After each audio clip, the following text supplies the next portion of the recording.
In today's video, I'm going to teach you how to import a budget into Xero, which can be done in just 5 minutes. Let's dive right in so you can get your budget set up quickly and efficiently without any hassle. First, you'll need to log into the Xero accounting software. Head over to Xero's login page and then click on the login button. You'll see prompts to enter your email and password. Make sure you input the correct credentials to avoid any access issues. Once your details are in, click login again, and this will take you directly to your Xero dashboard. Now that you've reached the dashboard, you'll want to navigate to the accounting section. Click on it and this will bring up a variety of options. Of these, select reports to continue.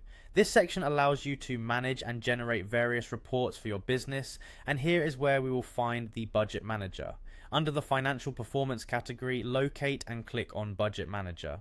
It might feel a bit tucked away, but once you know where to find it, you'll get the hang of it. Once there, you have the option to either add a new budget or import an existing one. Start by clicking on plus add new budget if you need to create a space for your budget data.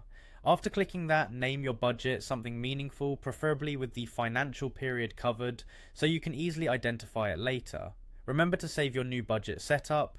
Next up is the import process. You'll see the import button, and clicking this will give you the choice to download a template provided by Xero.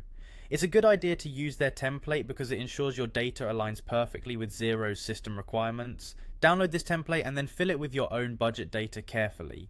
You'll want to double check for any errors or formatting issues, as these can cause problems during the upload. If you've prepared your budget data separately, perhaps on your local device, choose the browse option instead. This allows you to select your specific budget file from your device. It's crucial that the data you select corresponds to the period and format needed by Xero. Finally, with your file selected, click on the import button. This step will upload your data into the budget manager. If there are any discrepancies or errors detected during the upload, Xero will notify you with specific instructions on what to fix. And there you have it. You've successfully learned how to import a budget into Xero. With these steps, managing your financial data should be a breeze, and you can focus on what you do best, running your business. Thanks for tuning in today, and I hope this guide has been helpful. If you have any further questions or need assistance, feel free to reach out in the comments below. See